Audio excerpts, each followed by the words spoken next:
Wallace Wilder is the suspect who was shot and killed in the incident. Sources tell WCBI investigators were initially called out to the apartment complex to serve a mental evaluation. When they arrived, we're told Wilder refused to let them inside his home, so investigators then had to force their way in. I seen a lot of police over there at the house trying to get in. They were throwing benches down and stuff. When deputies entered the home, the suspect allegedly had a knife and was threatening the officers. Sources tell us investigators eventually shot Wilder. The Gordo man was then rushed to a Tuscaloosa hospital where he later died. The day was a tragic time for me, just to find out my cousin was shot. Regardless of what he had, it's different ways that this situation could have been handled. Like a gunshot, son of mass, 4 to 5 times, whether it's 1 or 5 times, it's a different way to do it. Not have to shoot this man 4 or 5 times. I mean, it's just sad. I hate that it's had to hit so close to home. Family members admit Wilder did have mental health issues, but they say he was taking his medicine. Now, as loved ones try to cope with this tragedy. He liked to make you laugh, man, and he was a father, a great uncle, a loving brother. They say they're still having a hard time coming to grips with what happened. They say investigators are staying tight-lipped about the exact details. Now they want answers. Because he's a very nice man. He don't bother nobody or nothing. He always stay to himself, so I really want to know why they shot him. Deep down, man, I'm hurting, and I just don't understand it. Multiple agencies, including the Pickens County Sheriff's Department, as well as the Reform and Gordo Police Departments, were out here investigating this shooting. This incident is now in the hands of the State Bureau of Investigation. Reporting in Gordo, Alabama, Quentin Smith, WCBI News. Now, this marks the second officer-involved shooting involving the Pickens County Sheriff's Office in more than a month. It's still under investigation. We'll continue following the story and bring you more details as they become available. Well, Chickasaw County Sheriff's Deputy Jeremy Voiles was working with the North Mississippi Narcotics Unit when the car he was riding in crashed Tuesday evening. Voiles was a passenger in a car driven by an agent with the Mississippi Bureau of Narcotics. Officers were not involved in a pursuit when the car left the roadway on County Road 4 near Holka and struck a tree. Investigators with the Mississippi Highway Patrol were on the scene yesterday as part of their accident reconstruction efforts. Chickasaw County Sheriff James Myers says Voiles was a dedicated law officer and family man who will be missed by all who knew him. Meanwhile, funeral arrangements have been made for Captain Stacy Deans. Deans was a Columbus police officer who passed away Tuesday after suffering from a long illness. The funeral will be held Tuesday, September 3rd at 2 p.m. at the Trotter Convention Center. Deans has been over the Criminal Investigations Division at the Columbus Police Department since June of 2018.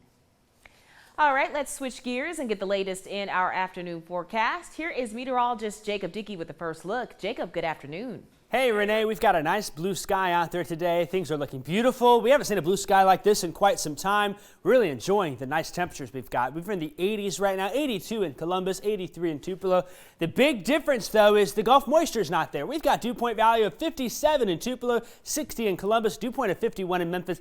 That is helping things feel nice and refreshing out there. Now Hurricane Dorian continues to strengthen out into the Atlantic. We've got to spend some time talking about this storm, including where it's heading. I'll have details on that coming up in just a bit. All right, Jacob, thanks a lot. As Jacob just mentioned, Florida is in the crosshairs of the 100-mile-an-hour winds and heavy rains that slammed the U.S. Virgin Islands. As Hurricane Dorian ripped through it, it caused widespread power outages, but no major damage. But the storm could strengthen to a Category 3 and make landfall in the Sunshine State by Labor Day. Our team is on the ground in Florida and around Florida, making sure that the governor and local officials have everything they need to prepare for landfall of Dorian. I went through Andrew and I lost my house, so that made me ready.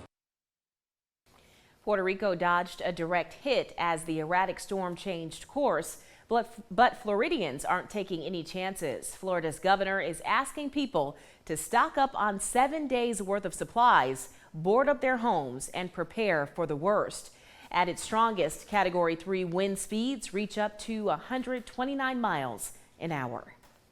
Well, it is time now to take a break, but we've got more ahead on Midday. Don't go away.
Welcome back, everyone. Here to talk about Vernon, Alabama's Gospel Music Weekend is Dennis and Leslie McKay. They are the owners of MAC Records. Thank you both for being here again. Thank you. Absolutely. So let's talk about it. This is happening September 6th and 7th. Do you want to go into the details first as to where it's going to be and when? Sure, we can do that. It's September 6th and 7th. That's next weekend. Mm-hmm. It's going to be at the City Auditorium in Vernon, Alabama. Nice. The concerts are going to start Friday night at 6 o'clock. Okay. And then on Saturday, we're having an afternoon showcase concert at 1:30 and then again at 6 o'clock. So and we have artists. We have about 20 different artists from all over the Southeast that are coming to Vernon. So we're excited about this weekend. Absolutely, I would be too. Back to Friday though, you've got something special for people who come out on Friday. You want to talk about that, Mr. McKay? Yeah, all the people around the Vernon area that know my dad, Robert McKay, we're doing a Lifetime Achievement Award. We're going to honor him. He got this whole thing started back in the 60s, him and his brothers with the MAC Records label. And so we're going to have a special night. So we encourage everybody that knows my dad, come out and help celebrate this. That meant a lot to us and him too. All right, that is awesome. And then for people who want a little something extra, you've got something for them too. Talk about the VIP tickets. Yes, we do. General admission is free if you want to come, and you're welcome to come. Bring your family, bring your kids, bring your groups, whatever. Come and see us. General admission is free, but we have VIP tickets. It's $25 for a VIP ticket. That's for the entire weekend. You get reserved seating the whole weekend. You also get a gift bag with stuff in it that's valued over $50 a piece. And then also we have a VIP reception we're doing on Saturday afternoon at 4:30. So if you want a little bit of extra treatment, do the VIP tickets. You can contact us and we'll be glad to hook you up with a VIP ticket. Could make you a little hungry. That's right. Spiritual food, hungry for literal food. That's right. That's right. What really makes me gravitate towards gospel music is just how personal it is. That's right. What would you have to say that makes Southern gospel music just so unique? What would you say, Mr. McKay? Well, Southern gospel music is a lot like anything we do in the South. It's real life stories. and it addresses situations that you can relate to. Absolutely. And you know, very few things happen in Southern Gospel that are metaphoric. It tells a story. Yeah, absolutely. Like blues. I had a bad day and I'm singing about it. Southern Gospel music, I'm having a wonderful day and I'm singing about it. And I'm praying about it too. That's right. That's right. Even a bad day, I'm still praying about that one. Awesome. All right, well, you see the information there on your screen. Please make it out to this great event if you want some down-home bluegrass, Southern Gospel, Christian country. That is all what you will be in store. The information is right there on your screen. Thank you, McKay's, for being here. Thank you. Absolutely. We're going to take a break. More ahead after this.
Your WCBI First Alert AccuWeather forecast with meteorologist Jacob Dickey. Nice blue sky out there today. We are enjoying some quiet weather for a change. No chance of storm today. It is 83 in Columbus. Our dew point down to 60. Boy, does that feel refreshing when you step outside. If you are having lunch after the news show, get outside and eat it there. 82 in Amory. It's 81 in Starkville. A beautiful 84 in Vernon. Calhoun City checking in at 81. So is Winona. All that dry air settling on in means our dew point values are in the upper 50s and lower 60s. 59 in Starkville. 57 in Tupelo. 60 in Columbus and in West Point. That is helping to keep it a bright blue sky today with no clouds. And I think that's the story the rest of the afternoon. We'll get those temperatures up into the mid to upper 80s out there. 87 in Columbus and in Amory. 88 in West Point. Macon and Aliceville at 89 this afternoon. Now, as we look ahead here the next couple of days, the temperatures slowly warm up a bit. We're heading for the low 90s as we head into the Labor Day weekend. The difference, though, is that our dew point values, I think, start to climb back up here Sunday into Monday, so it'll feel a little more humid and sticky out there, as we might say, on Sunday and on Monday. That pattern will hold on for the most part, too. We've got that front that's stalled out to the south. It starts to erode, and that Gulf moisture starts to come back. You can see that leading edge there sometime Saturday into Sunday. We are also watching the tropics, too. That plays an impact in the forecast across the southeast. A lot of folks taking the holiday weekend want to pay attention to this. There's Dorian. Right here's the remnants of Aaron. It's bringing some rain and wind up the eastern seaboard. No real concerns there. Dorian is the one we want to spend the most time talking about. Latest update as of 10 a.m. here had it as a Category 1 storm moving to the north and to the west. The hurricane hunters are on their second reconnaissance mission now, out ahead of it to sample the atmosphere, because that is going to determine what happens with the storm. Dorian will have to sneak between two ridges in order to escape that there. If this ridge stays and that ridge stays, it'll likely take the path straight into Florida. However, some changes that could happen if the ridge over Bermuda strengthens a little bit. That will push the track a little further to the south, and that may mean the Gulf of Mexico is in play. If we happen to weaken the ridge a little bit, it may very much turn a little bit to the right and go a little more north, and that could happen out at sea or out at land. So the more information we get in the coming days, the better forecast we'll have. The National Hurricane Center has their forecast, the official forecast for the storm here, strengthening into now a Category 4 hurricane upon landfall. That will likely be into Monday, a little slower than expected, and we'll be keeping our eyes on when that turn to the north happens. That will depend a lot for our forecast as well. Nice weather here Thursday, Friday, and Saturday. Really, Sunday, Monday shouldn't be too bad either. Just the chance for a few isolated showers on there. We'll watch and see if Dorian brings any impacts to our region next week.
Welcome back to On the Beat, everyone. I'm over here with Kenny Fry, the owner of Homes by Fry, and they're putting together an incredible development called Villas at Wolf Creek. Welcome to the show, my friend.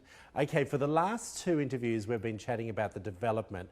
I wanted to know, what's your history? I believe you started off in a tile store like my father.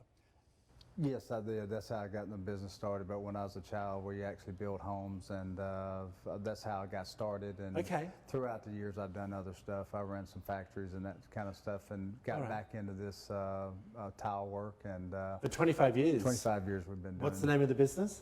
That's Fry Tile. Fry Tiles, everyone. 25 years here in Columbus. Here in Columbus. Wow. So I can only imagine it's a natural progression when it comes to going from tiling into development.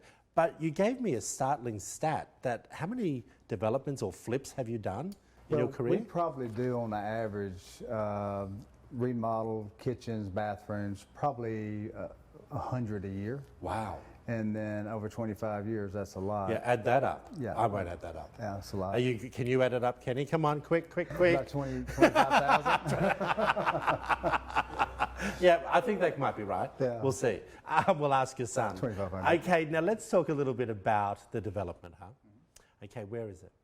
It's 1.78 mile from Caledonia High School. Yeah. Why did you decide to choose that area to do this new development? It's just a great area. It's a growing, they have a growing economy out there. The things are just going to really boom out there sooner or later.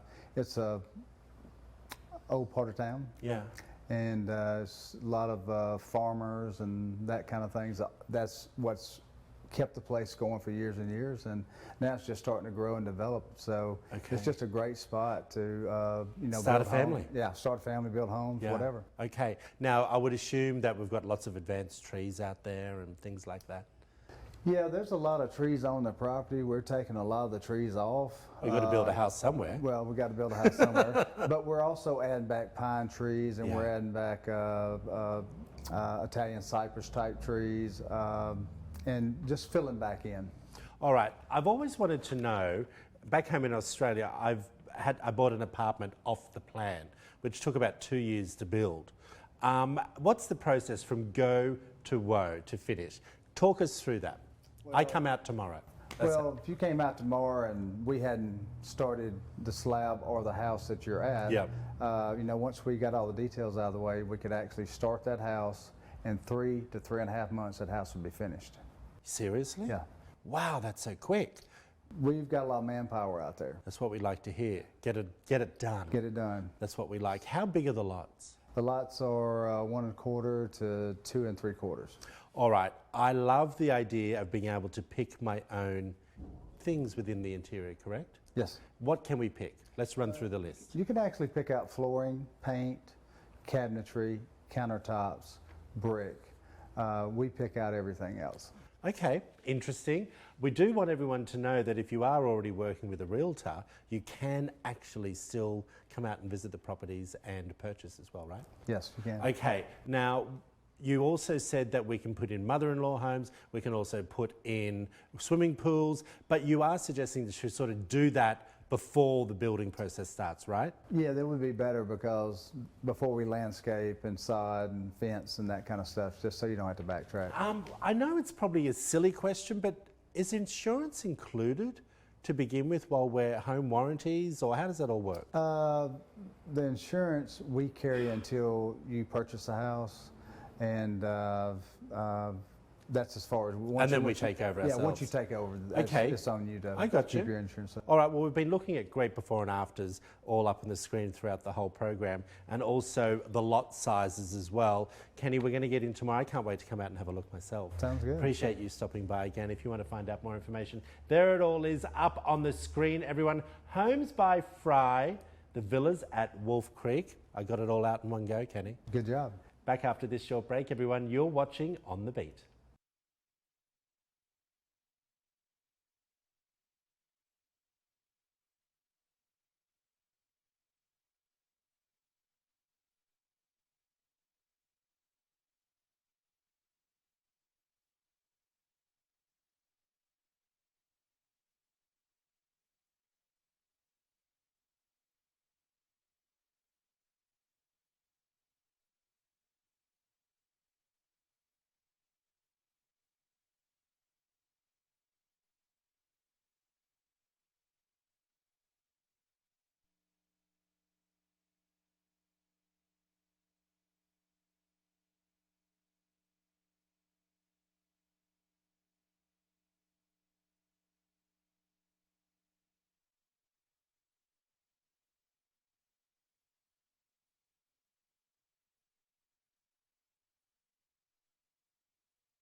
Mr. Food is brought to you by Kroger. Fresh food, low prices. With summer winding down and life getting back to normal, many of you are looking for something new and exciting to shake things up. That's why you're going to love the stuffed pizza sticks we're making today. And after taste testing them, we found that these are just as good served as a snack as they are with a meal. After unrolling a can of refrigerated crescent dough, we start by pinching the seams together, creating 4 rectangles, like this. Then we sprinkle some shredded mozzarella cheese down the center of each piece, shake on some Italian seasoning, and top that with sliced pepperoni. Now the dough gets folded over the filling and we seal the edges. That way none of the cheesy goodness oozes out as it bakes. Okay, we give each one a twist and brush them with some butter and shake on Parmesan cheese before baking them off. While these bake, I suggest heating up some spaghetti sauce so you can dip or top them with even more goodness. I have a feeling that this is going to be one of those recipes that you're going to make over and over again. To get the recipe for these cheesy pepperoni pizza sticks, all you need to do is visit our website. I'm Howard with Kelly in the Mr. Food Test Kitchen, where today we found a pizza perfect way for you to say, ooh, it's so good. And guess what? You could probably bring some pizza. Well, actually, you can't bring pizza to the movies. But anyway, Hilda Cockrell, you are our Movies on Midday winner. Congratulations. For your chance to win, visit WCBI.com. I bet you could bring pizza to the movies if you snuck it in, you know. But yeah, we are not condoning No, we are any not. such idea. Drive-in movie theater. Yeah, good idea. All right. Bye, everyone.